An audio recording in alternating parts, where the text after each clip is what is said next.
Welcome to today's Metro Plan Executive Board meeting, Thursday, May 2nd, 2024. We have quorum, and so we are going to begin the meeting. We do have some folks online as well. So first item of business is call to order. And so with the meeting beginning, can we please have a roll call?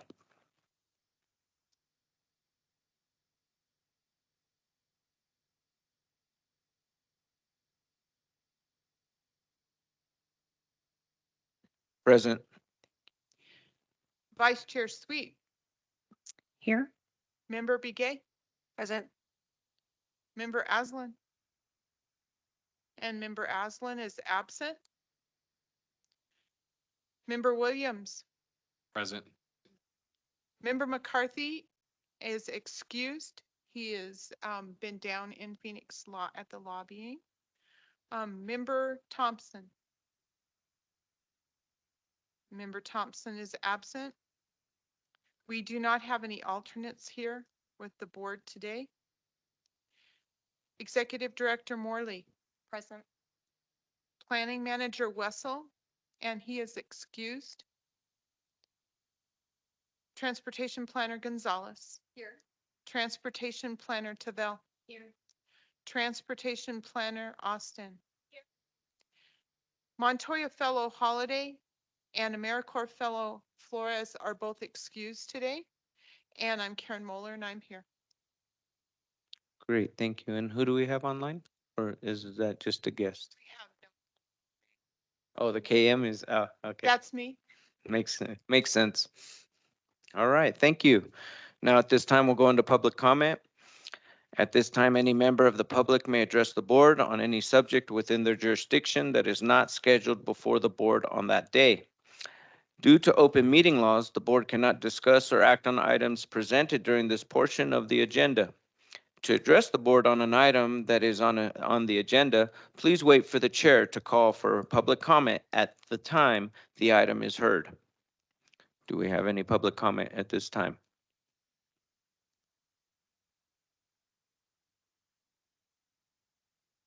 No public comment at this time? How about in the virtual world?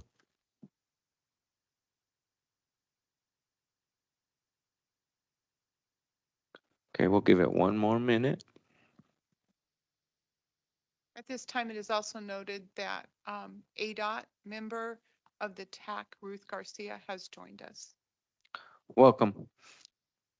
Okay, since we have had no public comment at this time, we will move on to item number 4, approval of the minutes of the Executive Board regular meeting of April 4th, 2024.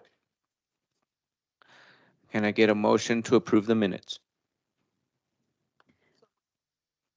We have a motion by Supervisor Begay, and we have a second by Vice Chair Sweet. All those in favor, please indicate by saying aye. Aye. Aye. Aye. So we have a unanimous vote, 4-0 of the members here present. Let's see. Okay, next item is consent agenda. Do we have a consent agenda? No? Okay, so we have no consent agenda for today. So now we'll move on to our general business. On that agenda, it's been requested that we bring item number 8 to item number 1 to discuss draft budget FY25. Do we need to do anything official to move it, or are we good with that? We're good. Okay, thank you. Please continue. Great. Thank you, Chair and members of the board. This is the first time the board will see a draft of the FY 2025 budget. And the plan will be to take any feedback from the board and modify it to bring it back for the board's consideration for adoption at the June meeting. I will go through our revenues first, and then we'll talk about expenditures. On the revenue side, we're estimating a total of 3.6 million in federal funds. As a reminder, the vast majority of our funding is federal. We only receive about $30,000 a year in local funds through membership fees due to the organization. And then we also have match from our partners that help us draw down those federal funds. Specifically, you see cash match from Mountain Line that's related to the 5305E planning grants that they get. And then we track in kind from partners. So that would be your time at board meetings, staff time at the city, at the county, at Mountain Line spent on transportation related items in the region. Overall, this is a 5% drop in revenue. I am not anticipating or budgeting for any discretionary funds that we have not already been awarded at this stage. And last year we did have quite a few discretionary awards, so that is the cause of the drop. We do have applications out. I think some of them will get awarded. Particularly, there is a very large application for $2.1 million for planning in the Safe Streets and Roads for All category that was approved last month. That is not included in the draft budget. It's a big enough change. We would bring that back to you upon award. So that's the revenue side. On the expenditure side, we have 4 categories. So I'll go through each of those categories. The first one is salaries and employee related expenses, totaling about $838,000. That is a 13% increase in those expenses. We are Mountain Line employees, and so we follow the Mountain Line employee pay plan. And they are doing a 3% annual increase this year. That is the proposal. And so that is reflected in our salaries and benefits as well. And then what makes up the difference of that 13% is in FY24, we proposed to bring on a Safe Routes to School coordinator, but we anticipated doing that in December. So we did not budget for them for an entire year. We are still hoping to hire that position, though at this point it will probably be in FY25.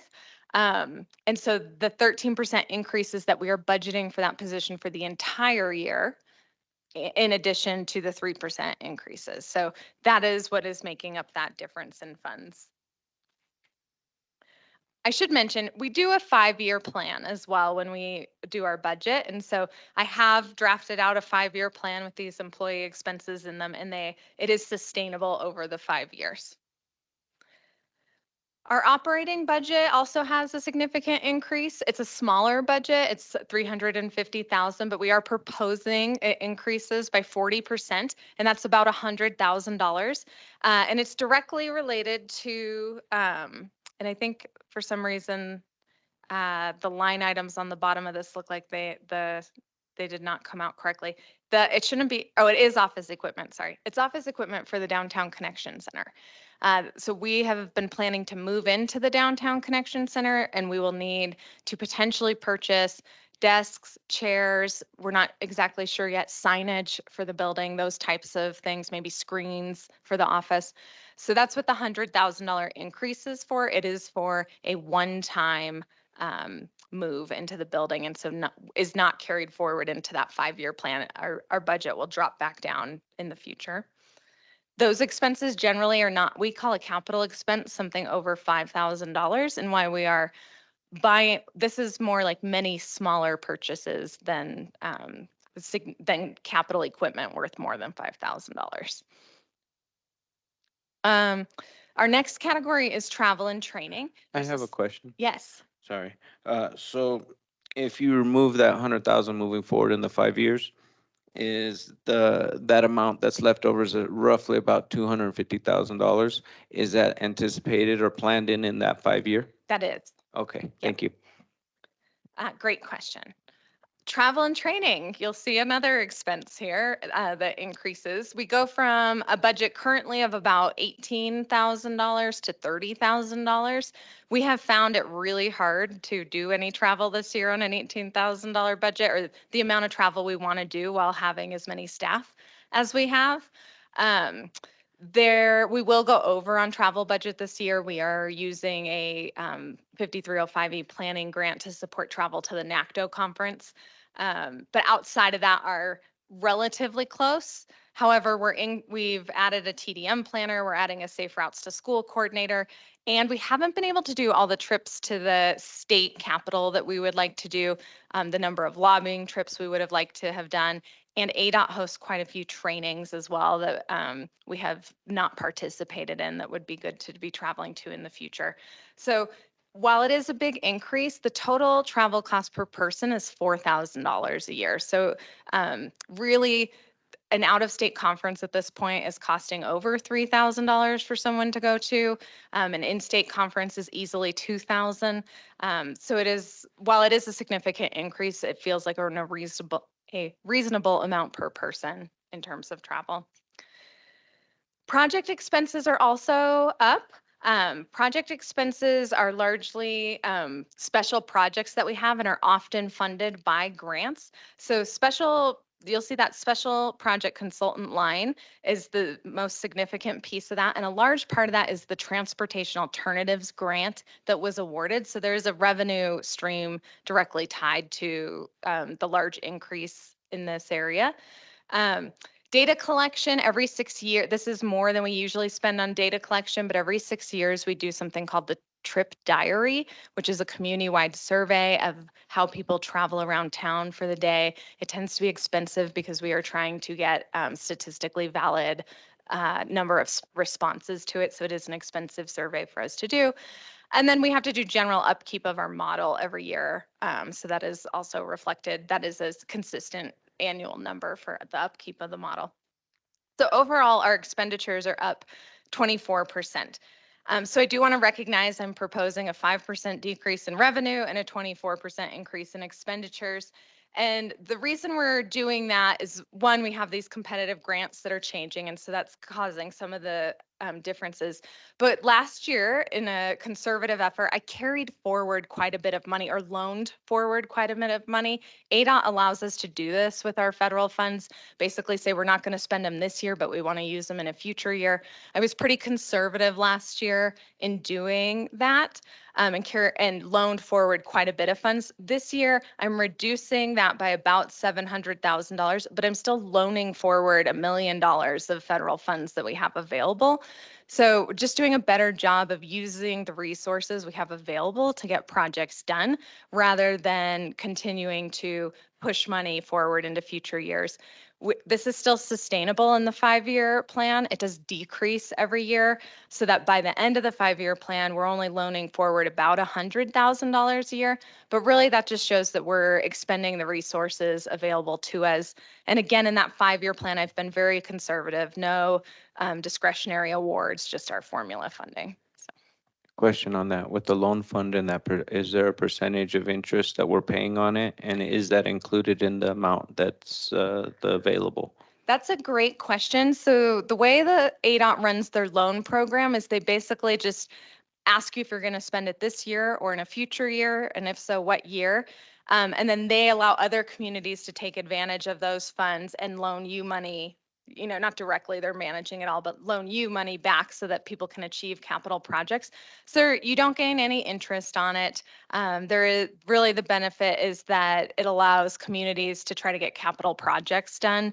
But it's just a $1-for-$1 dollar change. If we give them $100,000 now, we get $100,000 back in 2 years or whatever year we specify. Thank you. Are there any other questions by board members at this time? No? Okay, please continue. So this is the summary, so you can see how it all plays out. You can see the vast majority of our funding is still going to projects, the yellow portion of the pie, then salaries and employee-related expenses. I will note we are delivering a lot more in-house than we used to. So those salaries and benefits are getting plans like the West 66 plan done without significant consulting expenses. Our operating budget is in orange, and then you can see that little travel piece of the pie. So that is how the overall breakdown goes. Do those consultants fit into the salary or operating? They When you have to do typically it. show up in the yellow, the In the yellow? projects category. Okay, but majority of it is now in-house. That's exciting. Congratulations, team. Good job. Thank Any other questions? Okay, you can continue. I think that is actually the end of my budget presentation. So at this time, again, this is opportunity for feedback or input that we can go make changes and bring back for the board next month. Do we have any feedback from staff members at this time? Who wants to go first? Supervisor Begay. Thank you for the presentation. Very informative. And as this um, percentage, can you break that down to percentage the next time with those amounts on there? That would be one. And then just put percentage all the way around. And then the other thing is that in your slides before, if you can turn it back, and before and after, I think if you can put a column there for before and then after at 24% or something like that, that would, I'm a very visual person. I want to make sure. But I'm not saying your report is wrong, but but anyway, that tells the story there. Go ahead and go back down. I'm gonna go back up. Absolutely. I can Yeah. definitely add in the FY24 budget column for comparison. That's Okay. easy. Okay. Other than that, I think the presentation is good. Thank you. Anybody else? Vice Chair? I think it all looks good. I've heard the presentation a couple of times, and for travel, I'm just wondering, I am going to the NACTO conference. The 4,000, does that include board members or is that just for staff? That is just staff. So it is, we want to provide those opportunities. The chair joined us at RTAC, opportunities for board members to join us. I just provide the 4,000 as an estimate of that's approximate allocation, but it does end up different and we can support board travel through that. So it is, I mean, 30,000 is a big increase from 18,000. And I think we can give it a go and see how we do. To me, it makes sense. The conferences, it amazes me how expensive everything is. So, and thank you for opening it up for board members to be able to attend different things. Yes. Any others? And my only last feedback is overall, I like it. And I too am a visual person. And so you mentioned a 5-year plan and projections of what that looks like.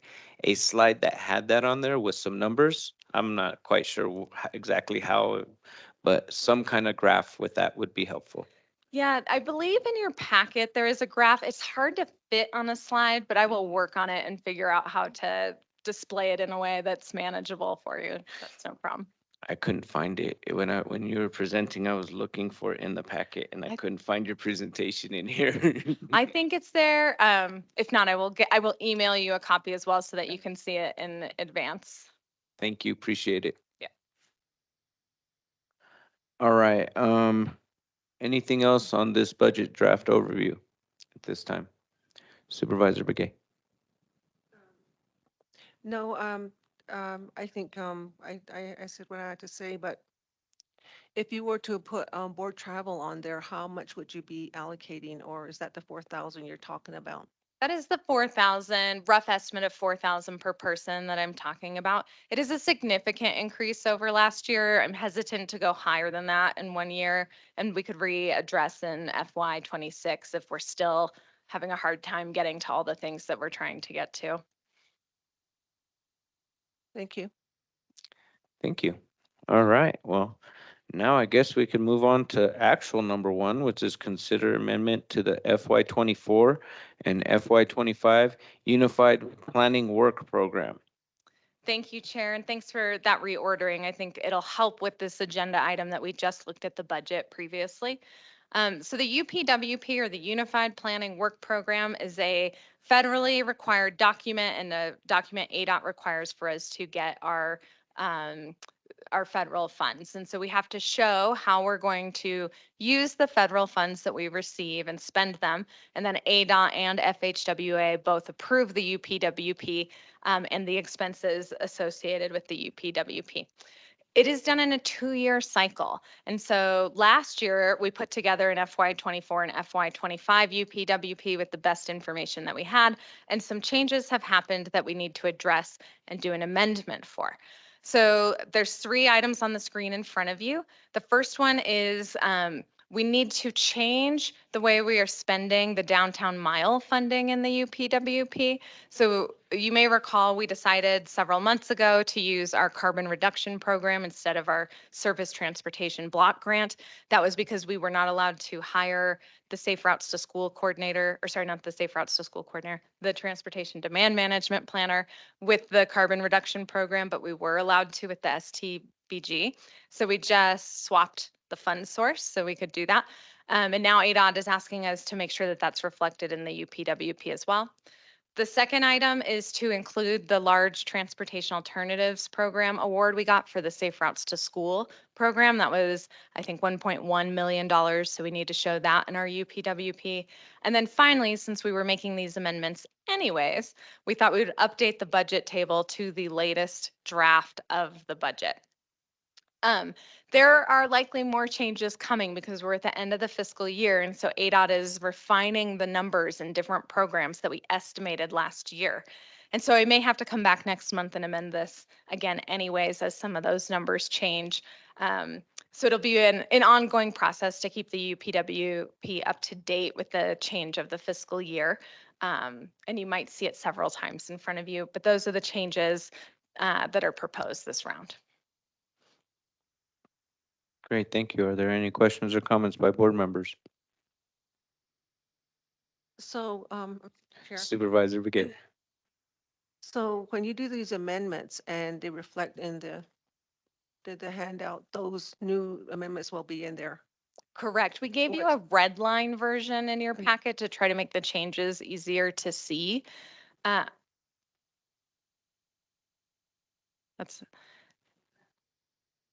yes, that sounds correct. Thank you. There are not very many changes, so they might be hard to spot. A lot of them are, I think the budget is deleted and there's a new budget in FY25, and a couple other minor wording changes in there. They're minor. And they're listed right there, so in front. So you can see we're still kind of in budget mode. We've been having 2 budget meetings a week for the last 3 weeks. So can I get a motion at this? Oh, yes, Director Williams. Yeah, Chair Vasquez, I do have a question. Kate, you mentioned that you're anticipating other amendments to this. So the question I have, it looks like this is an action item to approve these proposed amendments. Is that just to stay time on task, or is there a need to take action today, I guess is what I'm getting at. At this point, so when I put this on the agenda, we were hoping that we would have already heard from ADOT on our approval to hire the Safe Routes to School coordinator. So the driving factor was getting the transportation alternatives program funding in there, so that way we could expend on a salary. We have heard it's approved. We just don't have the official paperwork to get that position out yet, but that was the driving factor. At this point, we could move it to June and get the final version of the budget in if we make any changes, and allow for maybe more of those little pieces to updates to trickle in before you recess for summer. So we could push it back 1 month at this point because we will not have a staff member hired before June 1st. I personally wouldn't think that's necessary, but I was just curious if you were anticipating other potential changes, whether or not that would be a need, or having this done and ready to go, if there aren't any changes, gives you the chance to get that work finished. There will be a change to our transit line item, so I do know that we have to make another amendment to it. So then that is the question for the board is, do we want to approve these amendments now, or do we want to wait till we know for sure what the amendments will actually be and only do an amendment once? Vice Chair Sweet. I'm good with just doing it the one time, as long as if we do wait, it doesn't slow any process down or ding us in any way. No, we're already able to use the downtown mile funds, so that's okay. So it was really the transportation alternatives program piece that we were trying to get access to, but that's been delayed for other things, so it's not a concern. So this isn't delaying anything that's or not already delayed. Correct. Okay, well, in that case, I think we have consensus that we'll wait to vote on this proposed amendment when we have the final budget and we know exactly what amendments we're gonna be voting on for the year. Sounds good. Thank you. No problem. And we do hope we'll be able to vote on this in June or when June. we come back, or for the new fiscal year. We'll include it next month. Next month? Okay, great, thank you. Okay, next to consider adoption of fiscal year 2025 Title VI Plan. Good afternoon. They're asking that you adopt the new FY 25 Title VI plan. Title VI plan is a federally mandated plan, and it prohibits discrimination on the basis of race, color, or national origin in programs or activities that receive federal financial assistance. So this was a minor update year for us. Last year was a major update year that you approved at that time. This year, the four things that we did was added our new staff to our Title VI report. We made the changes that of the members in the executive board and in the management committee. All our maps on that report were updated. And finally, all the demographics were updated. So those are the changes we made, and this is the proposal that we're making to you. Great, thank you. Is there any discussion on the plan update? Supervisor Begay. Oh, okay. In that case, do I have a motion to approve this update? So move. We have a motion by Supervisor Begay. Second, I'll second. and we have a second by Vice Chair Sweet. All those in favor, please indicate by saying aye. Aye. Okay, we have an unanimous vote of all members present. All right, let's see. Are we item number 3? Thank you. Item number 3, consider vulnerable road users safety plan scope. Thank you, Chair and members of the board. This is an action item for today, and so we're building off the conversation that we had last month. I just wanted to start off with a little bit of background and some reminders about this SS4A funded project, and then walk you through these specific updates that we're proposing to the scope of work and, of course, the purpose, the scope purpose. So when we originally applied, oops, I should probably clap ahead here. Great. So when we originally applied in 2022, we did submit a high level scope of work to go with the grant application. And that was something that both the tech and the executive board approved. So really today, what we're doing is we're taking all the information that we received from you guys at the annual advance and then our continued conversations with staff and just got really more detailed in this, what the scope of work will look like. So that's what we're presenting for you today. Additionally, some things have changed since 2022. There's been a handful of safety related planning projects or plans that have happened. So these are really going to help streamline our process now moving forward. And just, the overarching tasks related to the scope remain SS4A compliant, but now, have that more information to help guide us moving forward. And as a reminder, this SS4A plan requirement is essentially leading us to a Vision Zero plan. To be compliant with SS4A, we as Metro Plan do need to establish our commitment to reaching zero fatalities and serious injuries on our regional roadways. And just to demonstrate, reaching zero fatalities and serious injuries can be done over time. It seems like a hard number to reach, but in these examples from other communities, they're already seeing reductions within a year. And then in those last two, between 6 and 7 years, they've already come down to zero. So that's amazing work. So we hope to achieve that here in the future. And just so that this document will be a living document, something that we will revisit annually. Part of the SS4A process is doing annual reporting to see where we are successful and also where we need to make improvements. So this will be a continuation moving forward. And so, go ahead. Oh, yeah, I just want to make a comment on those stats right there, because we've had presentations about Vision Zero and NACOG, and the numbers around northern Arizona are pretty high, and Yes, they are. Coconino County's up there, and so we've been talking about it, and to see some stats of other places that have done it, that's exciting. So I know that's where we want to get to, so Yeah. thank you. Okay, so transitioning to the items we are seeking your approval on today. This is our purpose statement. This came out of the great conversations we had and at the annual advance and the feedback that we received. So I'll leave this up here for a second just so you can view it. And then I'll get into some more details on the project purpose here. And if you guys are good, I'll go ahead and move on. All right. So delving deeper, we recognize that Metro Plan as the grantee, we need to focus not only on our region, but also how Metro Plan as an organization is supporting Vision Zero. There are things that we need to do to be compliant in this planning process that also align with our adopted values.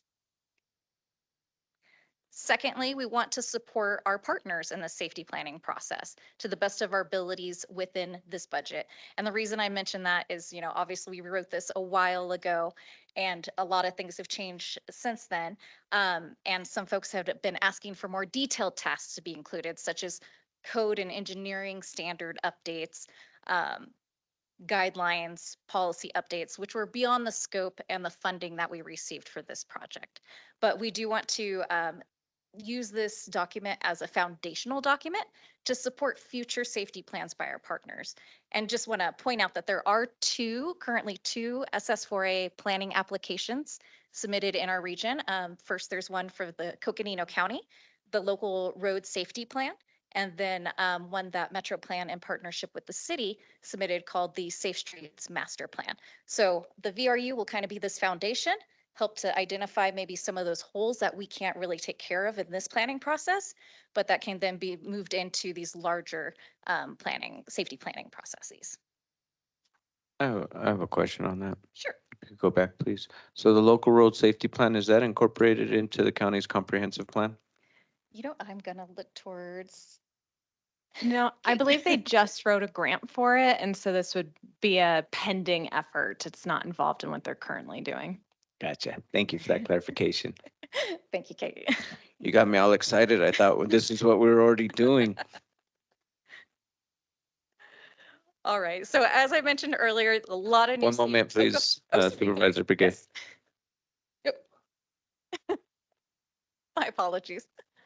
So I think in anything, the city and the counties always together in certain things. And I think this is one area that we really need to get together and plan together and, run with it.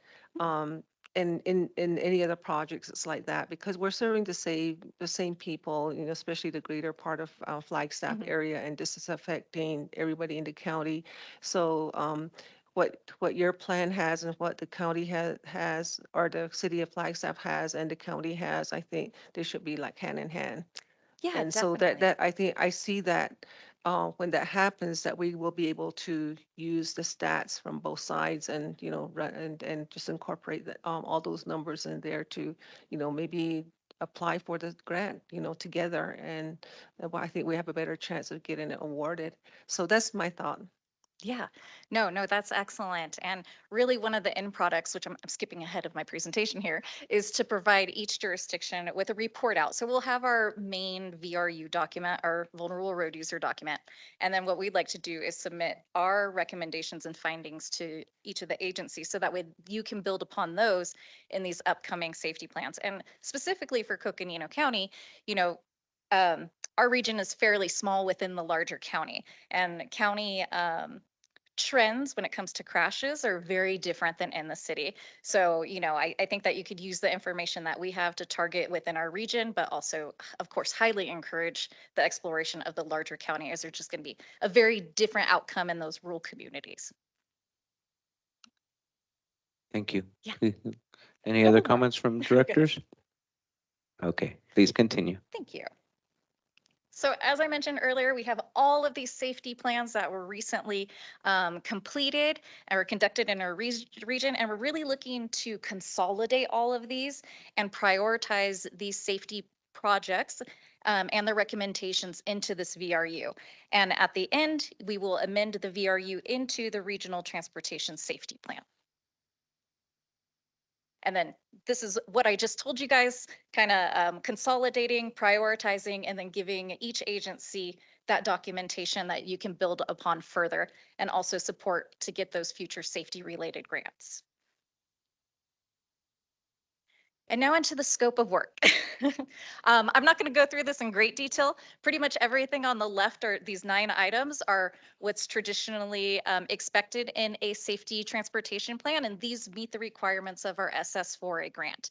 I'm going to highlight or talk about the items highlighted on the right side, starting with our equity focus. You know, there's a lot of feedback from the community already on their concerns, so we really want to take this opportunity to focus on reaching the communities where they are, especially folks that we don't typically hear from. So that may be people with disabilities, people who solely rely on other modes besides a vehicle, and even those who are unsheltered. They're going to have very different experiences that we just don't have any information on at this time.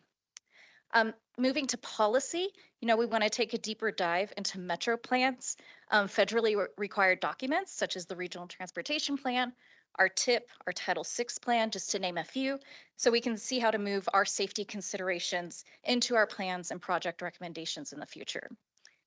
And as part of the implementation task, we do want to take that robust priority list and identify innovative, high impact, low cost regional transportation safety solutions that can be implemented within a 2 to 5 year program. That's also something that we don't really have in these existing plans right now. And that high impact, low cost implementation framework is highly encouraged by SS4A. So it'll give us something to build off and on, or I guess upon, those existing safety plans. And lastly, I did not forget the risk assessment. So this is a new item, and here's just kind of a visual of what this may look like. This is obviously from a different community.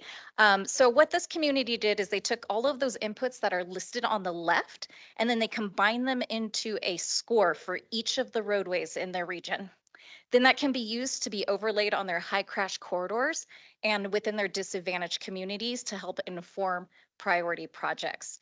And we at MetroPlan, we do have the capability through our model to do some of this, but not to this detail. So this particular item, we are going to seek to contract out while the rest of the planning effort will be done in-house. And I believe that is it. Once again, we are seeking an action, but I'm happy to answer any further questions. Do we have any other further questions or comments at this time?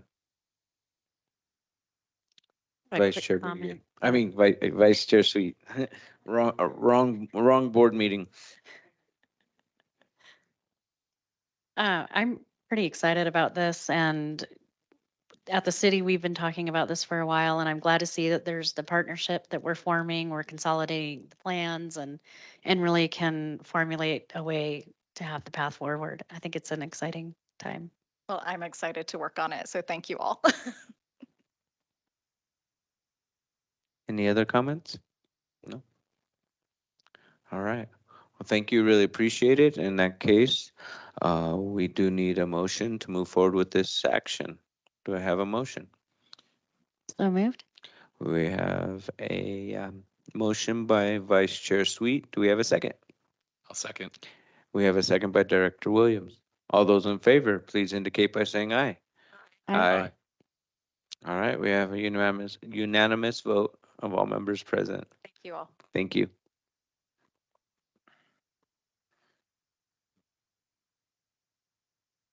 Okay, next up is item number 4, consider adopting procurement policy update.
advertise in a general circulation newspaper a notice of any procurement of $100,000 or more. And that's required by state law. We also recognize the need, if it's practicable, to solicit small businesses for procurements less than $100,000. Fourthly, we established a prospective suppliers vendor list that we keep online. And each time someone contacts us, we add them to the list. Also, if we contact anyone or if we solicit any prospective suppliers through the RFP or RFQ process, that they are added to that list. And finally, we established, based on a requirement from our audit, that we have a vendor's appeal policy within our procurement policy. Is there any question on any of these items? Do we have any questions from board members? Chair, may I make? Sorry. Please. Sorry, I apologize that I'm just catching this as we sit here, but the micro purchase level currently is $3,000, not $5,000, and it's in your staff report wrong as well. So the change is from $3,000 to $5,000, $3,000 to $10,000, not $5,000 to I'm $10,000. sorry. I noticed that when I was speaking too. And Thank you for that clarification. And just noting, having that discrepancy with the potential of causing audit findings, I think it's very important that we do adjust so that we're in congruence with state. So I approve, or I'm in agreement of approving those changes, but in particular that one, just because I think it's important for auditing purposes to be on the same page with our state and federal partners. Yes, Vice Chair Sweet. Thank you. Thank you for singling out small businesses for solicitation. I think that is great. And as a small business owner, I appreciate that. I did bring this up to staff and for Flagstaff, and we all were in agreement. This makes a lot of sense, especially on the amount going from the 3 to 10. And I do think it helps, A, just cut down on a lot of paperwork for us, and B, helps us kind of go with what ADOT recommends anyway. So thank you. And just another comment Please. on that. We have checks and balances within our own system because no one person can make a purchase for more than $5,000 for Executive Director Morley or Transportation Manager Wessel, or $3,000 for any of the rest of us. So there would be many checks and balances that went on even if we did make a micro purchase. Thank you for that clarification. Are there any other comments? Supervisor Riquet. Your mic is off. Hours and it stays on, so. Yeah. Okay, I just have to hold this down. Thank you for the presentation. And then also, I really feel that, if there's state and federal policies or procedures or, anything that's mandated or whatever, we really need to be in compliant with it. And it's the minute we find out, take it to the policy and bring it to the, board, and then audits.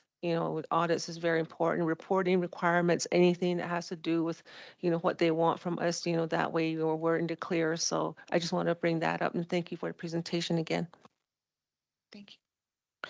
Thank you. Any other questions or comments by board members? In that case, can we get a motion to consider adopt the procurement policy updates? I move that we adopt the updated procurement policy. We have a motion by Vice Chair Sweet. Do we have a second?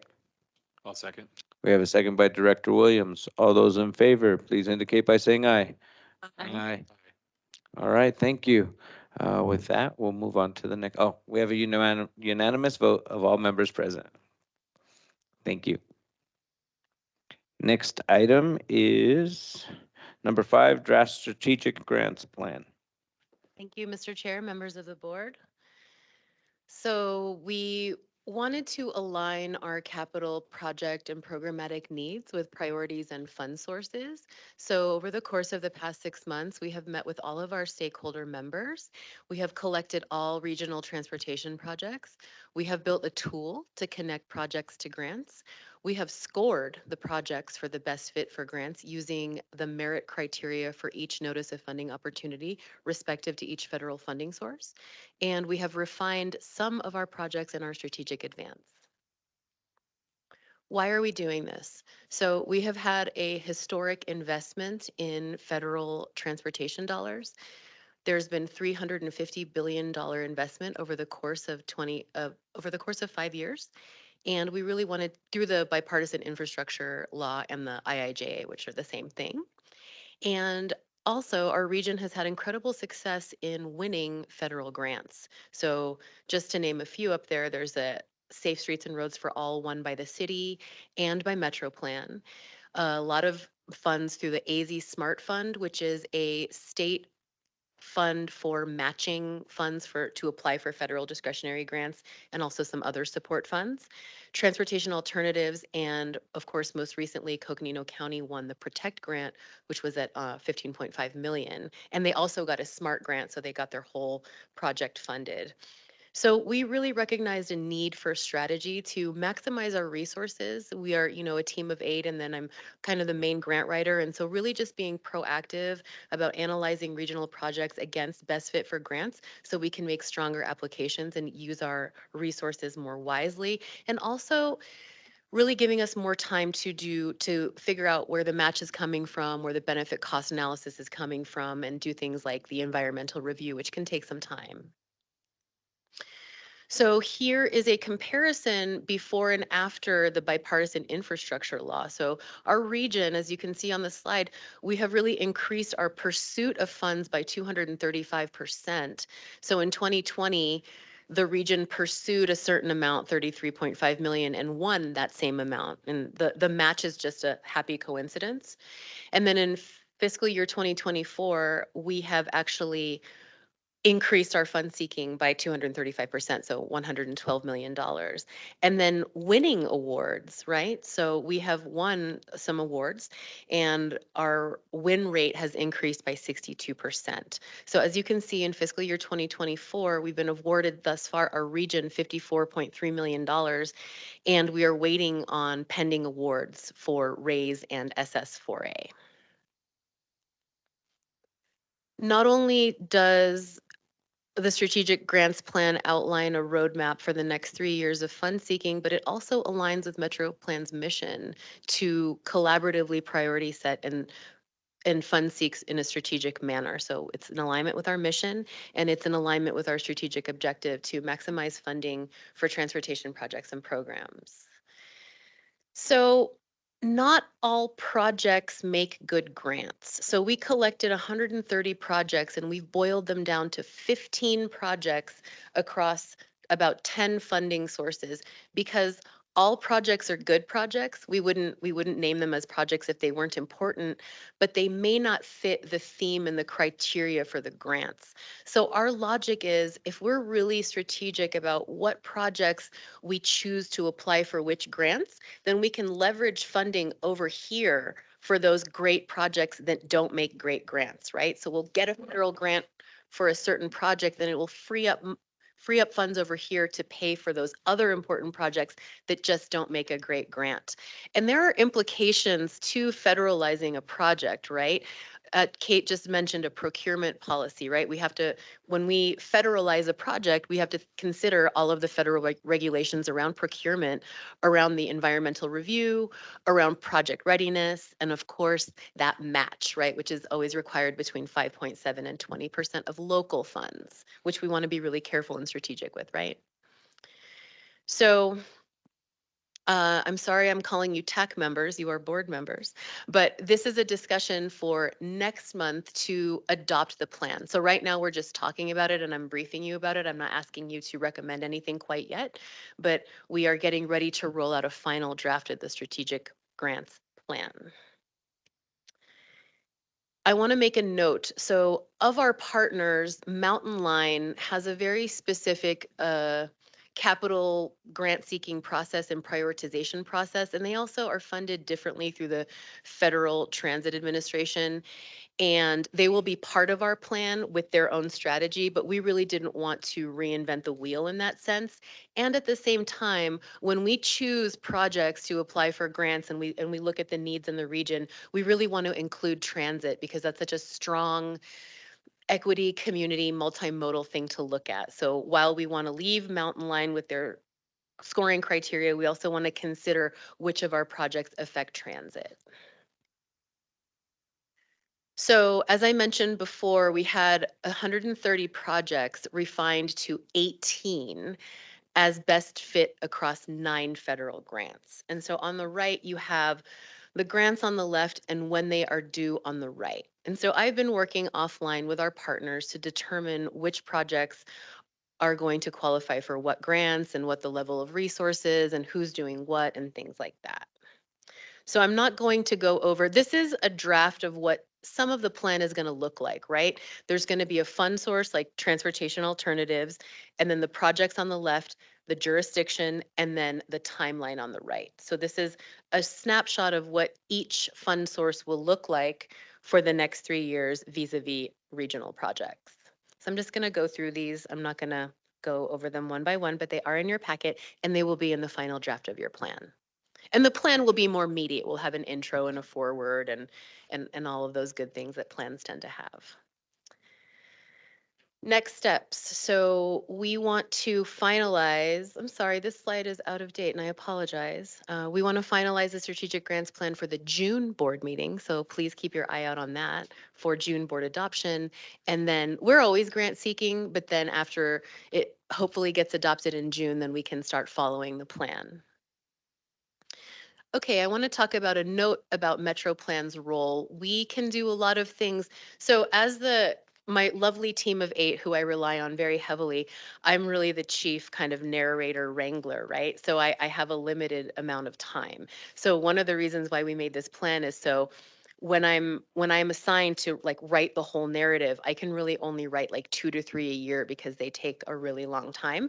So other things that we can do as we negotiate each grant seeking application is Metro Plan can be your thought and your strategy partner. We can, of course, help you write your narrative, edit your narrative, compose your narrative.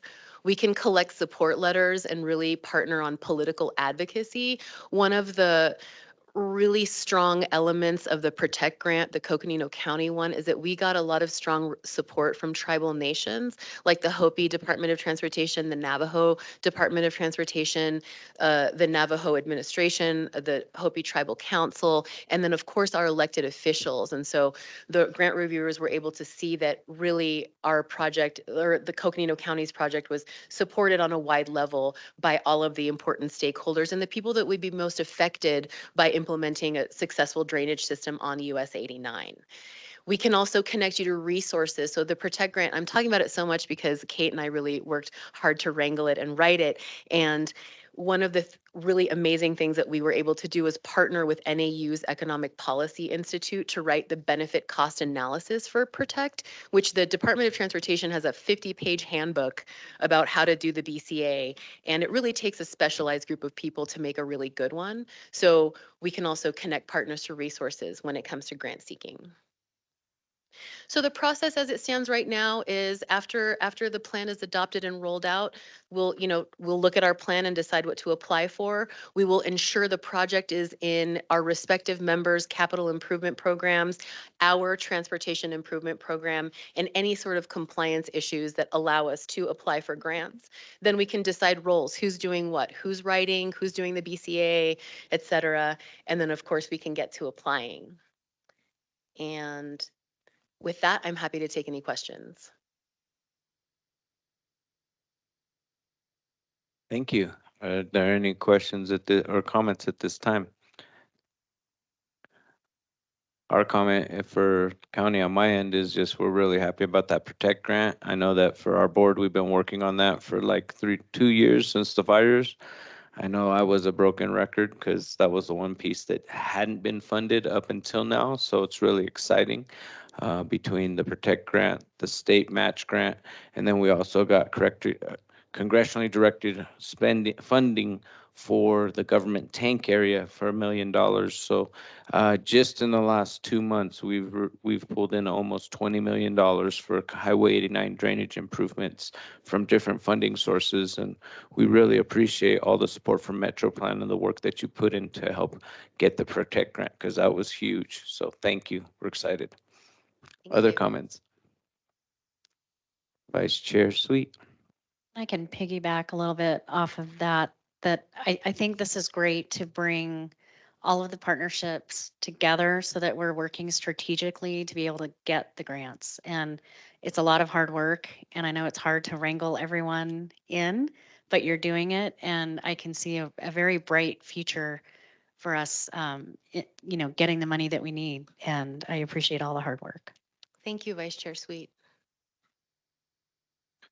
Director Williams. Thank you, Chair Vasquez. I'd just like to reiterate what Board Member Sweet commented on. Looking back at the earlier part of the presentation, Sandra, first of all, I think you did a great job. I really liked the overview. What I really found was impressive was, I think it was like the second or third slide where you're going off, we did this, this, this, and this. Maybe it's the first. This one? Nope. This one? Where you maybe it was this one. Yeah, you rattled off those bulleted items with extreme confidence, which I think early on probably wasn't there. Like it was like trying to like grab a hold of this project and really bring it to fruition as far as the prioritizing and the strategy that goes into aligning all of that work.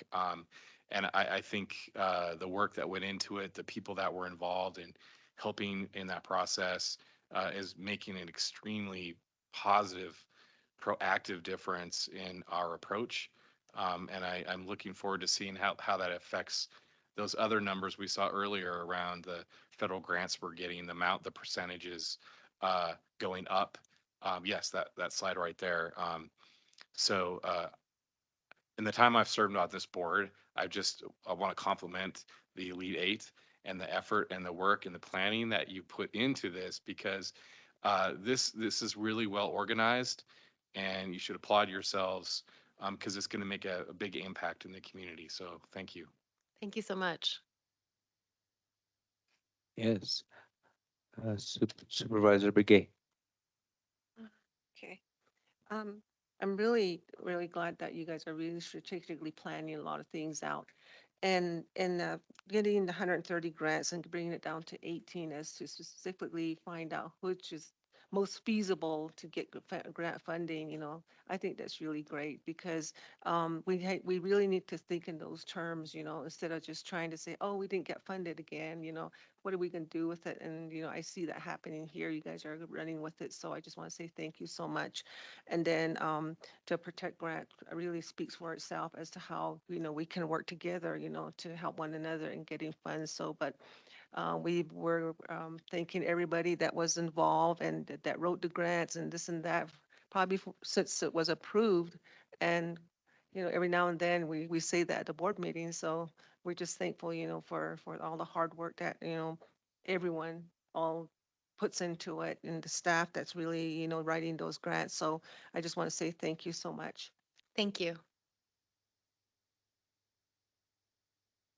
Yes, good job. Thank you. And I do have a question. How are we celebrating or marketing these wins to the community? Because, it is important that MetroPlan be connected with some of these wins, as you are an integral part of getting these wins to happen. Thank you for the question. Our partners have been so far very generous in their recognition of us and press releases, and then we're sharing on social media. We have wanted to let the partners who receive the grants be the lead in terms of media. So letting the county and the flood control district be the lead on putting the press release out for Protect, letting the city be the lead on the Butler grant. However, Sandra and I do have a plan to put together when there's a break in press releases to do a press release on how the IIJA and the infrastructure bill is impacting the Metro Plan region and greater Northern Arizona in general. Because not only she's listed grants that are specific to our region, but there was the Wildlife Crossings grant. There's been a bunch of other grants in neighboring areas that are really beneficial, and we'd like to put out a press release that could be a Metro Plan led press release speaking to the importance of those funds and the pursuit of the funds in the region. No, thank you. I appreciate that. And I asked because I believe that next week is National Transportation Week, or is it the following week? But I know that the Department of Transportation wants to do kind of celebrate some big wins. And so if we had a press release that could kind of do that overview, not just Protect Grant, but kind of all the different things that IJJA has done for Northern Arizona, that would be pretty cool to tie into that. Thank you. I did not realize that that was coming up so fast, and that would be a good backdrop for it. So we'll look at putting a press release together. I'll email you the contact information through NACO that would have like contacts, because they're trying to plug it in and things that they're doing through the NACO counties in transportation. So that'd be good to plug in if possible. All right, thank you. Great job. Let's see. Next up, FY 2024 ADOT audit. While this one is important, it might not be as exciting or fun as your last two presentations. So This is down to earth. yeah. Let's go back to compliance. So ADOT conducted an audit. I wrote FY24 on here because that's the year in which it was conducted, but they actually went back and audited us over the last 3 years for compliance with their program. So not just federal compliance, but any other state requirements as a part of that. They had not audited Metro Plan before. So this was our first audit through the state. And I'm quite pleased with the results. Our management committee was also very impressed with the results, so I'm happy to share them with you today. But essentially the audit had 2 observations. The first observation is that we misclassified a labor expense. And what that means is we had the wrong name next to the amount. So it wasn't an incorrect amount. It wasn't an amount that shouldn't have existed. It was the wrong name when we submitted the reimbursement request. How does this happen? Mountain Line runs our payroll. It comes out of their payroll system, enters their financial system, downloaded from their financial system, and journal entered into our QuickBooks. And so there's just opportunity for error between all the changes of programs. We are working with Mountain Line now to see if there's an app or a way to make the transition from their payroll right into our QuickBooks system or out of their financial system into our QuickBooks systems without having to do a journal entry for all of the expenses. So we hope to have that fixed moving forward. But quite frankly, there are hundreds of journal entries with every payroll. And so to find one misclassified, while not great, is also a feat in its own way. So observation number 2 is state travel policies were not followed. This is from several years ago, and it actually sparked a great debate amongst ADOT staff, even all the way up to the state auditor's office, I think, to discuss the transactions that had occurred. And what happened is 2 hotel rooms were purchased at a conference rate, and that the state does allow for you to purchase hotel rooms at the conference rate. However, in an email exchange, it was noted that there were a handful of rooms at a government rate, which was about $13 cheaper. And so the determination from the state auditor was that only the government rate should have been reimbursed because we were aware of a cheaper rate, even though it wasn't available. So that is the first item. Many hours, I think, spent tracking these $13 down on these hotel rooms. And then the second item that they found, and I fully concur with this was an error on Metro Plan's part.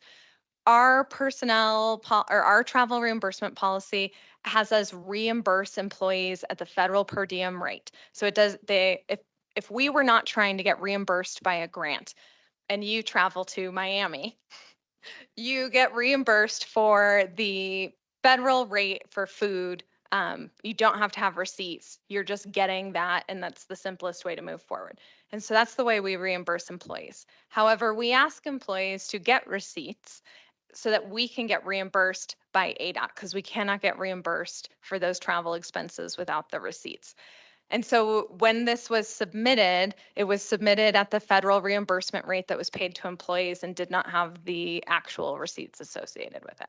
So we concur that is not allowed. We reimbursed without the documented expenses associated with it. And that was an error on our part. Karen and I are aware of this rule. It will not happen again. So. And that was it. Those were our findings. So of a 3-year audit, pretty pleased with the observations.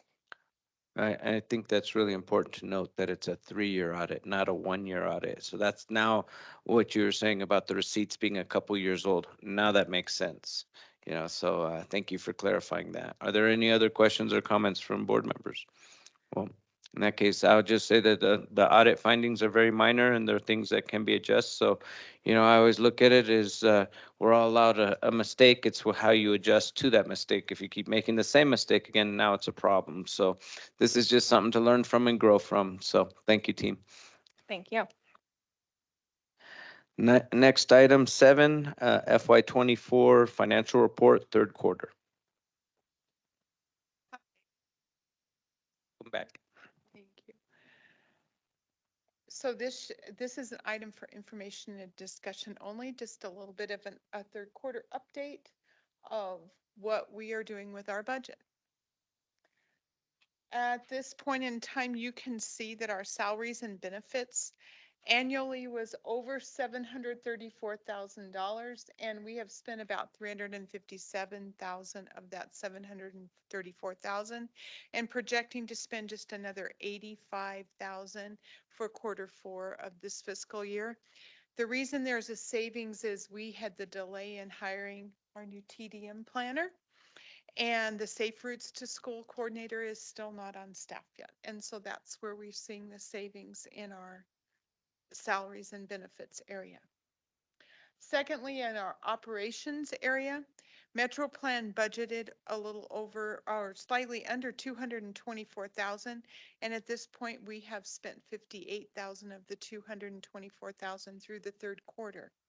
Our savings come from reduced payroll and IT expenses since we had the 2 vacancies that were previously mentioned.